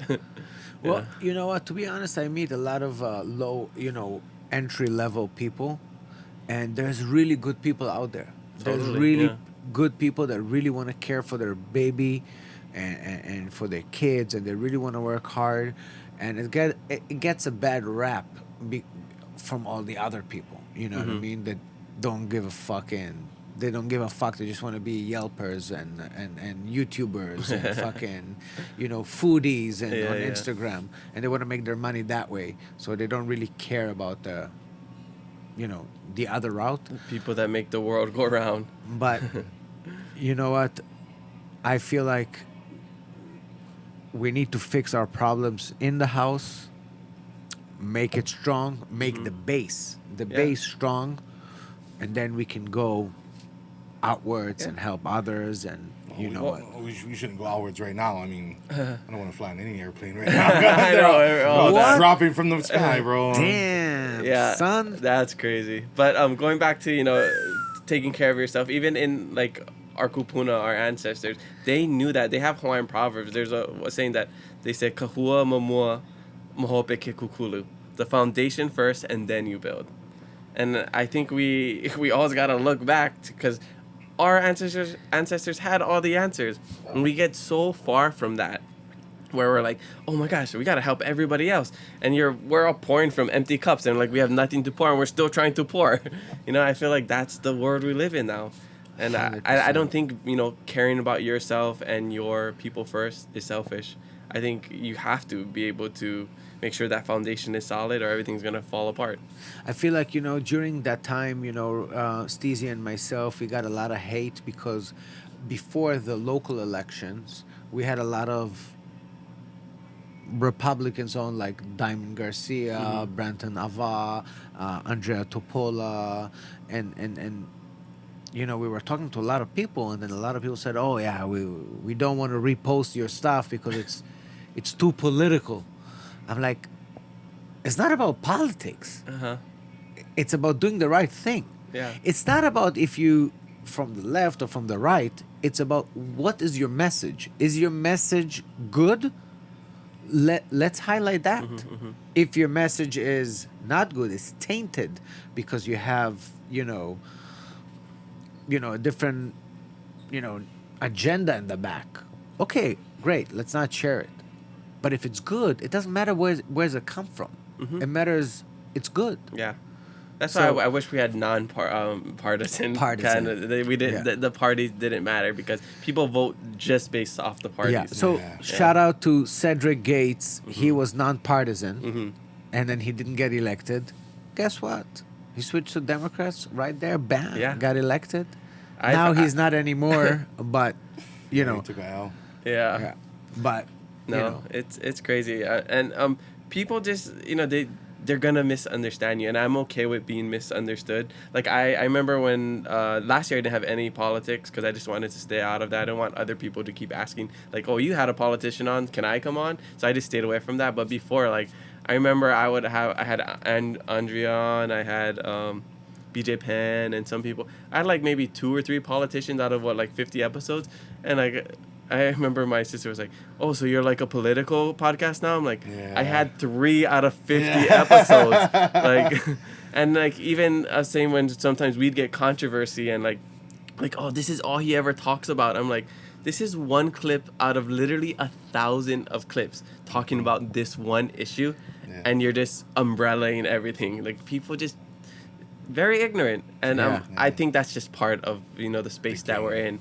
So like, even the Instagram, which you post a lot, I think you collaborate on a lot. The creator, Hawaii creators, Hawaii creators. Yeah. So we tag them, to collab. Uh-huh. We saw you collab with them on yeah. post. I'm like, okay, let's collab. Let's collab. We got some shit to say. Yeah, but that's like a group though. Yeah, and they said, yeah. oh, we don't do any political, like you're too political for us. Oh yeah. I'm like. I specific posted that. I don't do like radical stuff. It's very light stuff. Yeah. It's like a kid friendly. Like they'll post like no like if you have like a bikini like they're very like PC. No, Yeah, which we understand Yeah. and which we respect, but by the end of the day, to tell us that we're too political, Yeah. It made me feel like it's because who we had on the show. Oh, maybe who they saw at that point, yeah. Because when you have Augie T, Brenton Ava, Andrea Tupola, Diamond Garcia, Republican, they're like, oh. I don't know. I think we got Coco to win, personally. Oh, Coco. I take all credit right now. True that. Yeah, I feel like we got her. We brought Kim Coco just to balance the playing field. I'm in love with the Coco. You're welcome. That joke Brenton made on the opening day about Kim Coco is so funny. Do you remember that speech? Yeah. I don't remember it. What it was? He said some like joke about it. I forget what it was. I remember. I think he was in. He brought up Kumuhina.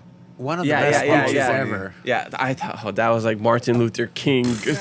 Like I thought I was listening to the Hawaiian Mahatma Gandhi or something. Totally. And also the fact that he was like doing like almost like the jokes in the beginning. Yeah. The roast fucking going off. I loved it. It was prime time. Yeah. I don't know who wrote it for him or he was, but it was like prime. Yeah. I loved it. Yeah.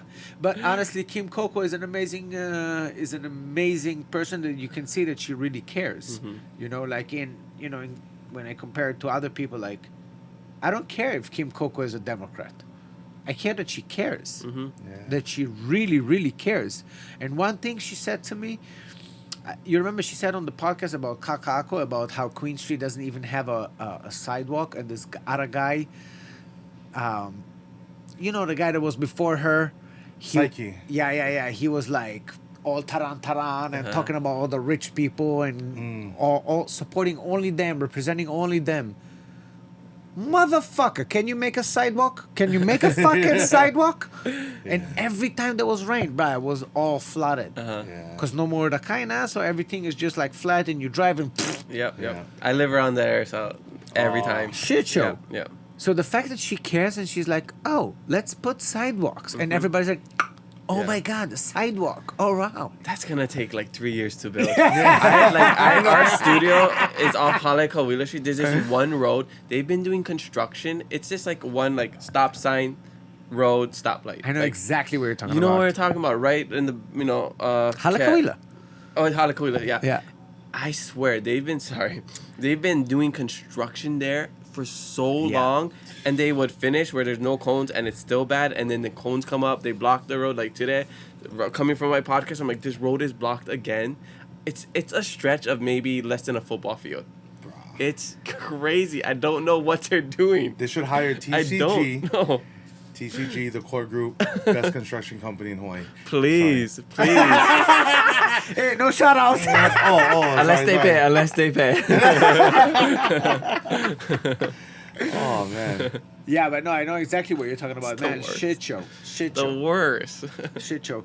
But you see, it takes people that actually care and really understand, because lately more and more I hear the word disconnected, and I never understood what they mean by disconnected.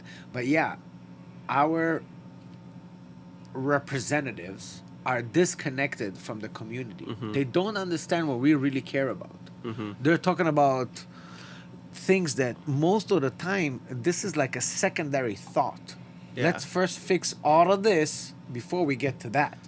And they're already here. Yeah. What about fucking sidewalk? What about fucking not getting wet when you walk down to my dog? But is that really as important as Kimchi Day, National Kimchi Day? You're right. We gotta talk about priorities here, right? You're right. Like, You're right. do we need a sidewalk or do we need another holiday? You're right. Yeah. You're right. It's always that, I feel like, there's, the good is being celebrated much less than all the dumb shit. Yeah, The yeah. dumb shit is being celebrated like, Kimchi Day. Yeah, Kimchi Day is great. Yeah, I'm Korean. I love kimchi, but I Let's want go. a sidewalk. But what about, forget about that. What about a day for the lifeguards? Totally. I Yeah. tried to propose because I'm involved with Access Surf Hawaii, and I volunteer over there for the past 12 years, where we take people with handicapped or cognitive or physical to surf. And they got, after 10 years having a nonprofit, they got a Access Surf Day in Hawaii. Awesome. And then I said, wait, do we have a lifeguard day? And they're like, oh, no. I'm like, okay, well, I think it's appropriate to have a lifeguard day, and let's position it right after the winter, because after the winter, there's like a list of how many lives they saved. They literally take their life and putting they put the life on the line to save someone else's life. Why don't we have a celebration of lifeguards? Oh, there's first responders. No. But I get it, first responders. But what about the lifeguards? Because the lifeguards over here are special, especially the ones on the North Shore, the ones on Waikiki. The ones on Waikiki, they Superheroes. save every day. They save people. You know what I mean? What about them? I don't know. I don't this. Got to go this approval, that approval. So, me, bruh, I went all the way. And I reached out to the guy that I know in the state, and he didn't want to support it because it wasn't his idea. And I said, bruh, I don't need the credit. Don't even mention my name. Just do it. Do it for the sake of doing it. And they never ended up doing it. It's also power stuff, in politics. Yeah. Oh, and also like this last one, like social value added, they declared Valentine's Bob Marley Day in Hawaii. Oh. Because it was attached to the concert that just happened, Hawaii Fest. Yeah. So they brought the Marleys in, and I think Yeah. that, ultimately, the governor got to meet the Marleys. You know what I mean? Just hang out. So maybe call Jason Momoa and tell him, come down. Can you have lunch with the governor, and let's declare a lifeguard day for your brothers and Easy. sisters out there. Then right? it would have been done in 2 seconds. Yeah, I would love that, especially watching Rescue High Surf. I see all the stuff that they do. I'm like, yeah, it really makes you grow an appreciation for the lifeguard. I would see some of the stuff that's happening, like, don't go in the beach. It looks so stupid and scripted. I'm like, that's real stuff. Yeah. People are that dumb Yes. that they actually do that, and lifeguards have to go and save them. So I'm like, this is showing a very authentic view of what the lifeguards have to deal with. Yes. Actually, good friends with, shout out to Kyle Foyle, who is the president of the North Shore Lifeguard Association. And I met him. He fought in the submission battleground, Oh, awesome. the last one. And we was talking, and he told me about his days he had before. And it was it's insane how many people they have to save after they tell them, do not leave your baby unattended because the waves are coming up. And when the waves come up, bruh, it takes everything down. Yeah. It just, whatever it collects. And they tell him, don't do this, don't do that. And they're like, yeah, sure. And then 2 seconds later, baby fucking is in the water and fucking pipe. Bruh, Scary. no. Everybody jump in. Everybody got to say. I mean, it's just a shit show. We gotta make Lickens great again. Make Yeah. Lickens great again. Some people do Make not Lickens understand great again. that fucking. I know Look, Kamaka gonna have a podcast. He gonna have that sticker, make Lickens Well, great again. when you guys come on my podcast, that's what we're gonna promote. That's gonna be the theme about it. I think. Oh Make man, Lickens I great think again. so many people that I meet these days, I'm like, you just gotta get punched in the face. At some point. The amount of times I think about that as I get older and I meet more people, I'm like, some people just need to get punched in the Just to face. set them straight. Totally. Yeah. Nobody wants to be accountable for anything these days. Even if I need to be punched in the face, please punch me in the face. Just more people need to get punched in the face. Yeah. I can definitely see that. I Yeah. can definitely see that. So what do you see? What do you see as far as your impact for your podcast? Is there a specific goal that you want to achieve? Is there a specific person you want to interview? Is there a specific goal you want to reach? A specific subscribers or anything specific? You have a goal in your mind? Not necessarily. There's no number in mind. I mean, this is something I wasn't even planning to do, you know? You know how people are like, I always wanted to be a, pilot. I wanted to be a lifeguard. I'm just like, I just want to watch football on Sundays, Like, I don't plan that far ahead. So I just feel very blessed to have this position that I have and the platform that I have. So I want to continue to share stories and archive a lot of the stories from Hawaii, of influential people. So, most of it is, people we kind of already know. Some are people that I think have a really good story that needs to, have a bigger platform, bigger audience to share their story. So I want to keep doing that. The goal for this year is to travel outside of Hawaii, find more local people living in New York, in Vegas that are doing things to show that, there's a lot of us doing successful things outside of Hawaii. We think, being here is the goal and you're only successful if you stay here. If you leave, that's like a failure. But that's not always the case, and sometimes our circumstances are different. So if you have to leave and you have to go and pursue certain, avenues or careers outside of Hawaii. Osna talked about this on his podcast where we don't have the infrastructure to support certain careers, So you have to go outside to, make it in that industry. Yeah. So I want to go and talk to those people, share the stories, and even go outside of Hawaii and the rest of Polynesia, with our Samoan, our Tongan, our Melanesian, Actually, Polynesian community. Talking about that, James from Slap Radio? Yeah, James. Slap with 2 P's. So he just interviewed this dude. He's, I think, Samoan. And he has a fashion brand. Is it the Common Kings guy? No. He has a fashion brand that is a Nordstrom. Oh. Yeah, the Ga- Common Kings guy, yeah? That's the same? Isn't that Common Kings? No, but he put out Common Kings line, I think, under his label. Was that what it was? Oh, the Kings line that they have at Nordstrom? Yeah. It was because of that guy, right? Well, what's his name? I don't remember his name. You sure they're connected? Maybe not. Because I was at the grand opening of the Kings at Nordstrom and he wasn't there. This guy is like Samoan and he has his brand and he went in deep. He's a fashion designer, all tatted. And James just interviewed him. I think he lives in Vegas. And James was in Vegas. And I don't know if they went, down the rabbit hole and, if they have a long interview, because I just saw a little snippet on Instagram.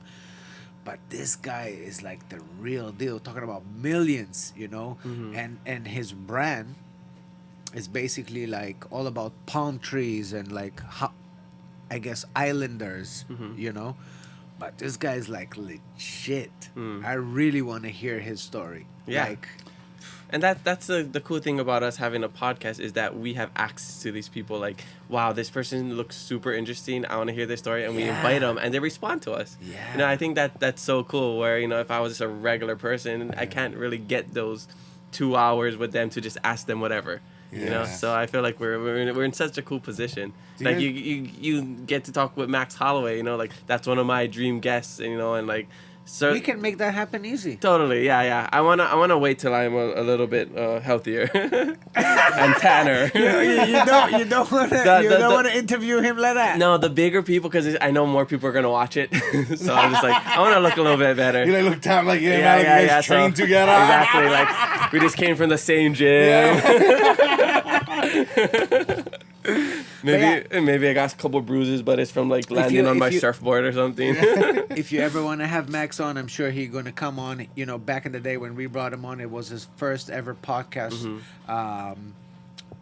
But since then he did a few, and actually I saw him and he got better and better, because when he did Flagrant, yeah, he was great. He was great. I think it was a good first one, get the gears going with us. Yes. You know, starting to like and he loosen also up, like kind of realized what to talk about, what is funny, what is not, what is like more like going too deep, what not. Practice his punches on his jokes, you know. Yeah, he's good, bro. Yeah. He's good. Yeah. Do you guys have a like, I know, I'm pretty sure like you guys like screen guests and, you know, tell them, you know, you try and keep your language at a okay, no? No, So you guys get on bleep button? No. Only for social media clips we bleep it. Just because I think they flag stuff like on social media. But we don't like full episodes. They can swear, because everybody always thinks, oh, can I swear? And I just, you can do whatever. Bruh, Yeah. you guys gotta interview Mahi, dog. Like It's just successful connects in the mainland. He is the epitome of making it happen, bruh. And his story is very heavy. Like he was real close to losing it all. Like Wow. but his passion, bro. I love this guy. Well, we're going to Vegas. That's our first trip this year. We're going to Vegas in March. So I was just messaging Brad Tavares to come on, because he's in Vegas. Yeah, Brad is the real deal, Shane man. Victorino, like all those people. Jasmine Trias lives in Vegas. So, you know, all those people. We have so many people in Vegas. So You gotta go to the Culinary Gangster. Oh, I don't know who that is. What? Yeah. Ipono, you have no Ipono Cafe? I know. Cut it out, cut it out, cut it. I know Ipono. I didn't know that's what he was referred as. Culinary yeah. Gangster, Yeah. bro. Chef Gene, come on. Okay, yeah. See, I know Ipono. I've seen that on Instagram. So you know, Sarah Lee, she has a TV show of she's a foodie. She used to work with Star Advertiser. So she told me she's going to do Vegas, and I told her, yo, you have to go to the Culinary Gangster. She's like, who is the Culinary Gangster? I'm like, Chef Ipono. And she's like, I don't know. I'm like, bro, you have to go. She calls me like 3 weeks later after she did it, and she's like, look, this guy is nuts, and it's the best episode that I shot. From everybody she shot in Vegas, he was the best episode. This motherfucker brought his own videographer to the fucking interview to do snippets of, you know. Oh wow. He's badass, bro. He's badass. He worked I'll at the Fertitas, so Oh, nice. The he's at Petita Brothers. the Durango. Yeah, I never got to go eat at any of his fucking restaurants. Yeah, me neither. I told him straight up too. I was like, bro, like, can you? And this is a long time ago when he had this controversy when he first started roasting Yelpers. Oh, Yeah, I saw. yeah. That's probably one of the videos I've seen. And I had called him up. You know, I was like, oh, come on the show, in the morning show. Let's talk about your restaurant. We talked, and then I was like, oh, where was I going with this? He was I had. Oh, Neuromint just. Oh, you need to take one more. You gotta re-up. No, it's wearing off. You gotta take more. And, that's what I told him. I was like, bro, like, fuck, because where's the restaurant in Orange County or some shit? Yeah, Newport Beach, Costa Mesa. So Costa Mesa, and I told him straight. I was like, bro, I don't find myself ever wanting to go to Costa Mesa. I don't know what's over there. It's not my jam. Can you open up in Vegas or something? Because fuck, I really would love to try your food. So. I'm really grateful he opened up. But you know, actually, Osnizzle was there with the green and natural vibes. He hosted it when they went on their tour and they went to Vegas. He made for them one big fucking dinner. Was it dinner or lunch? Lunch. Big, bro. Went all in. Cooks for them. Was good guy, huh? Yeah. Choke food. Yeah. Little everything on the menu. Yeah, spoiled them big time. Bro, How long are you gonna be up in Vegas for? Just a couple of days. I got one of those timeshare stuff that I signed up for. Like this was like 2 years ago. You're so white. No, This guy is howling. It's not a timeshare. I'm not. It's like part of the thing where you have to attend something. So when you call Hawaiian, you change your flight, whatever. They're like, stay on the phone and listen to these special offers. You get whatever miles if you stay on. So I did one where it's like $160 for like 3 nights in Vegas. But all you have to do is attend like a timeshare conference. I'm not gonna buy a timeshare, but I did this like 2 years ago, and every time it comes up, I push it back. So now I'm just like, I'll just go and I'll go record some podcasts over there since I got a free place to stay. So that's in the timeshare. No, it's just like at the Hilton. Oh, but okay. no, I don't have a timeshare, but you have to attend a timeshare conference. Yeah. That's why over it's here like when a they stop discount. the tourists Yeah. and they tell them, hey, you want free snorkel? Just Yeah. go listen to the exactly. 2-hour whatever thing, and then you get a free snorkel. Yeah. So I'm gonna pretend like I'm listening to liberals and just be like, and then leave. Send Jordan, bro. yeah. Well, he's coming with me, so but not to the timeshare. Even my girlfriend's like, I'm not doing that. You gotta do it. I'm like, no, they said boat people gotta do it. So I'm like, you gotta come. Well, I'm telling you, if you're gonna be there, and you need some good recommendations for good restaurants, you let me know. Okay, cool. Ipono for sure. Ipono, yeah, that's. But the high end ones, you let me know. I send you to some. Best food I ever had was in Vegas, man. Okay. Yeah, they're taking it to a next level. Well, I got a ration. I'm trying to lose weight now. I can't. Oh yeah. Where though? Well, so what's this whole issue like? So I had knee surgery. I had something called bipartite patella, where my kneecap didn't fuse as a kid, so it's in 2 pieces like this. So they had to put 2 screws in to fuse it. It's usually asymptomatic, but because I was doing so much with like working out at F45, soccer, surfing, I did the marathon, all of those things, it got really bad where fluid was starting to build underneath. So they had to do something about it. So I couldn't even run like since like January 2024. So I stopped working out completely, and then since I was doing this, I also had shoulder problems. So I just checked it out, and I ended up having a torn rotator cuff and labrum and some bone spurs, so they had to shave that down as well. So I did both, my whole right side over the last couple months. So I just been in physical therapy, just gaining weight and trying to have like once I'm healthy and I can really work out again, I'm going to try to do like a real fun transformation video kind of thing. Yeah. So I've been pretty bust this last couple months. If you guys want to work out, and if you want to work out, you can join us at the Waikiki Beachcomber Hotel by Outrigger. We're going to have a wellness weekend. It's going to be on February 28th, March 1st, and March 2nd. It's going to be classes all day. You can purchase a 2-night stay and get all those classes for free. Plus, all our sponsors were very, very generous this year, and you'll get boxing gloves, boxing wraps, sunscreen, lip balm by Sunbalm. The gear is by Evo. So yeah, join us if you listen to this. Join us, and I invite you for a comp weekend. If you want to join us, give you a comp room, 2 nights. Bro, just join us. I can't say no to that. Yeah. I'll tell my girlfriend I'm paying for it. You should. Hey, I got you. I got and you, you girl. They got a 10-1 conference. Yeah. I don't know. He might tell me like, hey, you got to attend this one. You know I'm already a sucker for that. You just gotta listen. Yeah. You gotta just watch 4-hour episodes, stream them on your TV. I'll do it if that's what you said. Nah, free comp. I appreciate that. So Yeah. tell us a little bit about your game, because I really wanted to. Last time I saw you, me and Royce saw you at Made in Hawaii thing. Yeah. And I gave you guys some, right? Yes. Yeah. You gave us a gift, and I really wanted to make sure that we know how to play it, and I want to show it to everybody.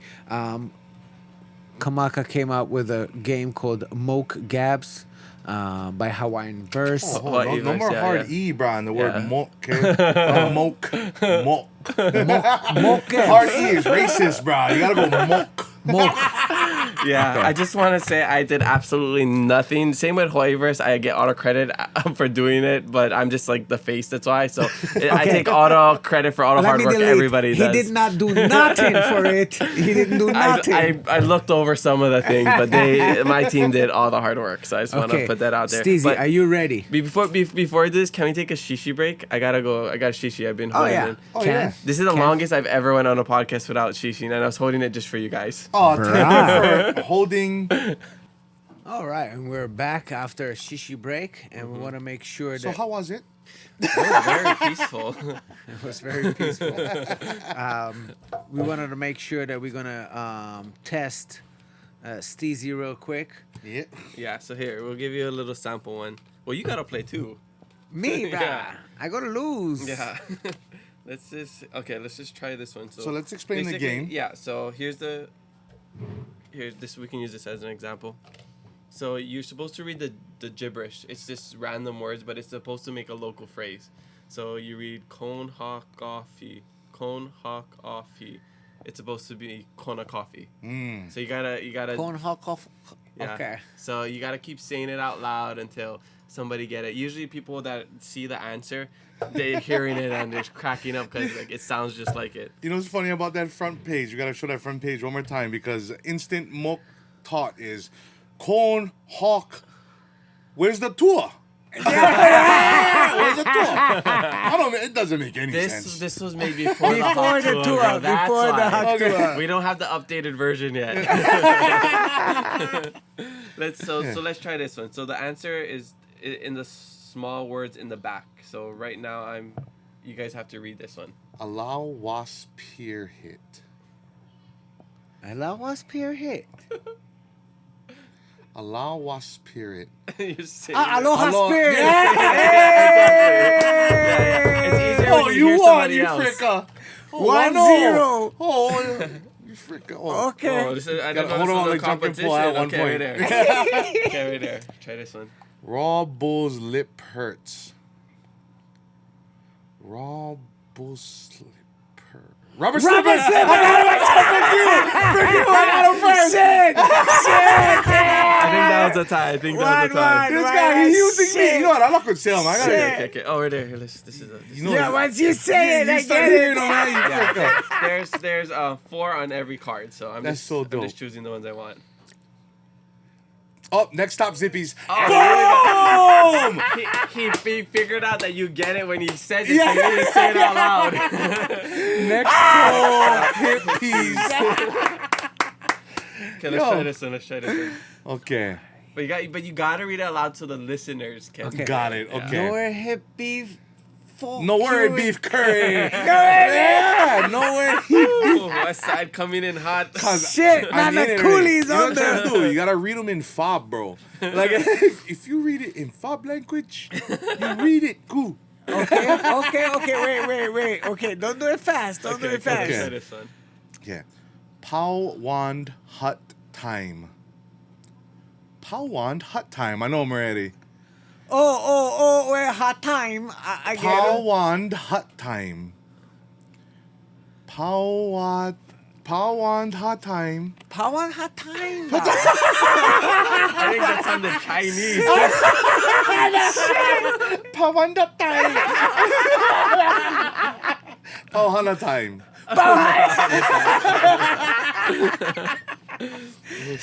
Fuck. This game is legit, bro. It's Those really guys- awesome. And the adult one is even more classic. Let's see. If I could just play the adult one with a whole bunch of mahoos, it's a wrap, cuz they're I was gonna playing- light it up. I was playing with my girlfriend's cousin, and it's called mocabs, right? Yeah. And they were like saying, "Oh, you gotta make another version, mahu gabs." Bruh, yes. Where you're supposed to read it in pidgin, but what if you read it mahu kind? So it's like how they have that joke. How does a kumuhula answer the phone? No, yeah. Hello. So you can have stuff like that, like hello, but it's like hello. That'd be a win. Mahu gabs. Coming Nice. to a market near you. Or in you. Yeah. Exactly. Here, try this one. Shit. There you go. Shit G99. You got already. This what happens when you all boss. Shit G nine I. Shit, G9. Shishi nine I. Bruh, Yeah, you could do it, and there's this 200 game cards. is rigged, guys. there's- It's rigged. It's better if you're born and raised with these kind of things. Yeah, your but- first language was Well- Olelo. Mine was Pidgin. Straight up, guys. Let me see. I'm trying to. Let's try to find a neutral one.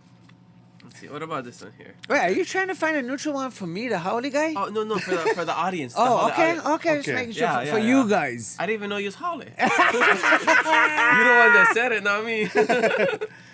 Okay. Oh wait, sorry. Where am I? Okay, right there. We go, Okay, we okay, get- okay, wait. Sit. Malasada! You said Malasada! Malasada! I didn't read the words first.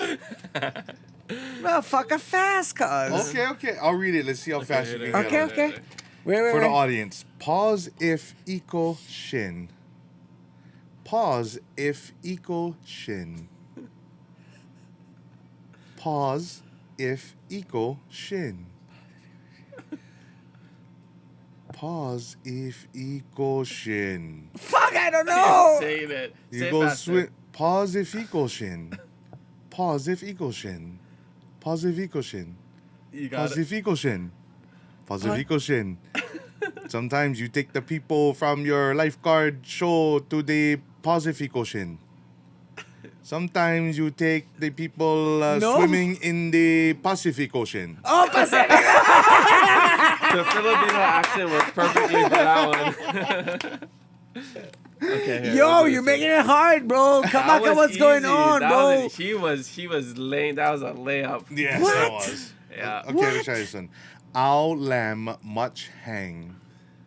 Oh, owl lamb much hang. Owl lamb much hang. Owl lamb much hang. Oh, I actually don't know this one. Owl lamb much hang. Howlem Machang. Oh, I have my jang!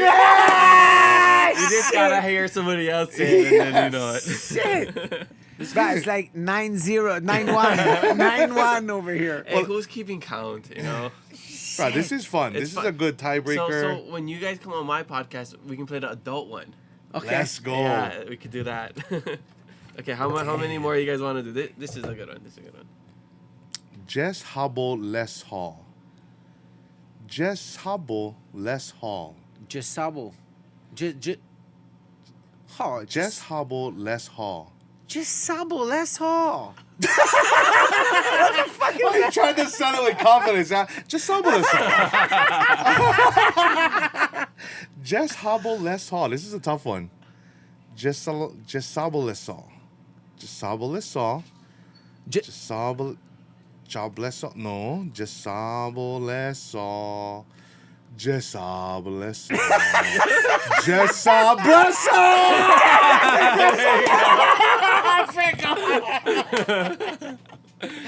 That's a sneaky one. Yep.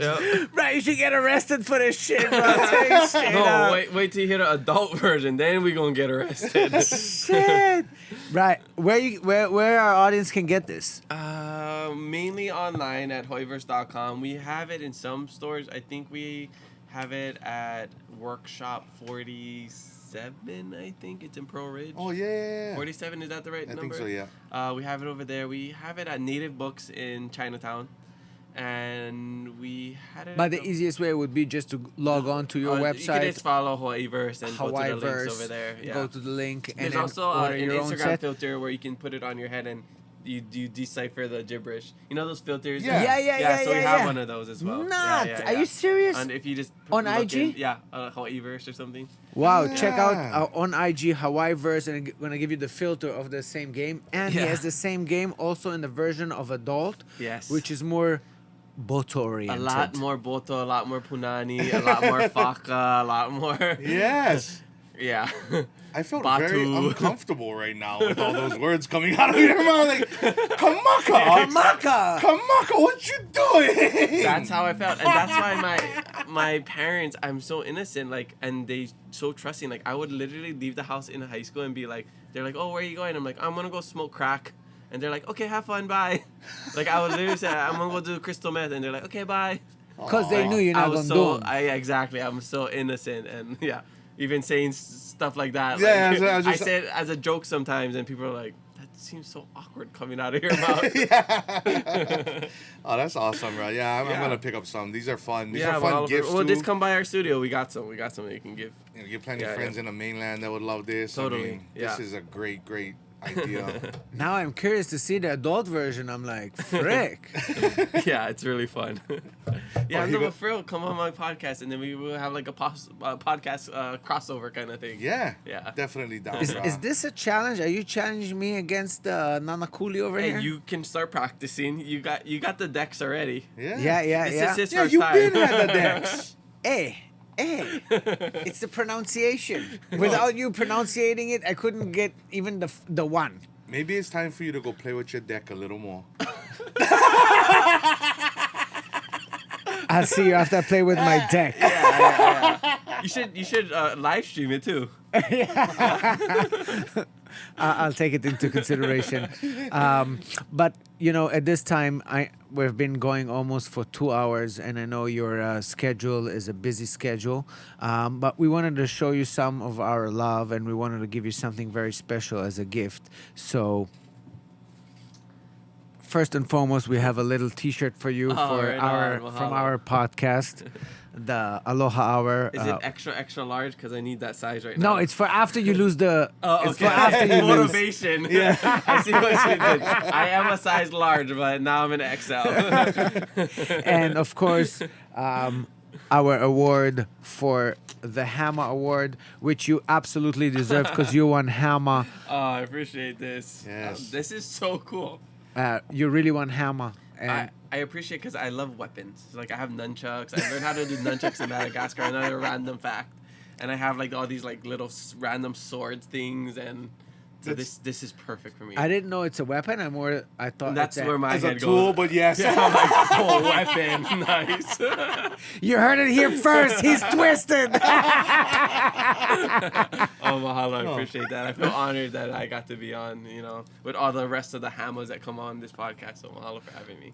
We definitely only bring hammers. Yeah, and mahalo for also sharing your time and space with us, and course. also showcasing crossover love in Hawaii. That's definitely something I take pride in showing, and hopefully a lot of more people can understand. Collaborating, even though you're in the same space. Oh, totally. You know what I'm Yeah. saying? Like it's just all the competitive stuff between Hawaii people to me is stupid. Like we all trying to eat. Let's all eat. You know. Community Yeah. over competition. That's my mindset every time. But I love Yeah. that. Yeah. And thank you for joining us here and helping us showcase that as well. You know what I mean? 'Cause Yeah, that's totally. that's very important to me. Yeah, I really can't wait to learn more about your stories and have other people learn more about your stories. I mean, I've heard for how many years, with the Angry Locals, and just seeing you on, social media for so long. This is our first time meeting, and then I've known you through Royce for the last, couple of years, but it's really high and by. We really haven't had a chance to sit down and talk stories, so really would love to get to know your life stories. For real. Let's run it. Yeah. That's I'm game. right. But once again, I wanna to make sure that everybody that's watching this episode sees the love we have for each other. And like you said, even though we're in the same space, it's all about support and it's all about love. And too many times on our podcast, people bring up that they say the thing about the bucket and about crabs in the bucket. crabs in the Yeah, bucket, and and every time I hear that, it hurts my soul. Same. It hurts me so bad because this is how it should be. And I know it maybe sounds cliche or dumb, but every time I watch Joe Rogan and he brings his friends. Yeah, and his who have peers and he's podcasts, trying yeah. to elevate Yeah, everybody. exactly. And I'm like, damn, that's way cooler than putting down everybody. Yeah. So if you elevate the people next to you, you automatically go up. And if they raise their friends and their family members and their neighbors, everybody rises. So it's about raising each other's up. So thank you for coming and blessing us with your presence. Thank you for trusting us with your 2 hours Totally. and not thinking that we're gonna be mean or do anything bad, and you came very voluntarily and loving, and you showed all your aloha. Yeah, yeah. And You guys took the restraints off right before I came on the door, and like, you weren't. I got dodged a couple of punches from the bouncer. So As soon as I got here, it was very loving. I really appreciate that. Yeah, absolutely. So thank you for joining us. It's been a great pleasure. Check out Hawaii Verse. Check out Keep It Aloha podcast. The biggest podcast in the state of Hawaii. Yeah, out of 3 other podcasts. You guys are number 2. Anyway, top 3. And so we'll see you at the timeshare conference this weekend. Yeah? We'll see you Not there, Rob. before the wellness conference. You will never forget this. We hope. Right on, mahalos. He will never forget the timeshare. That's legend.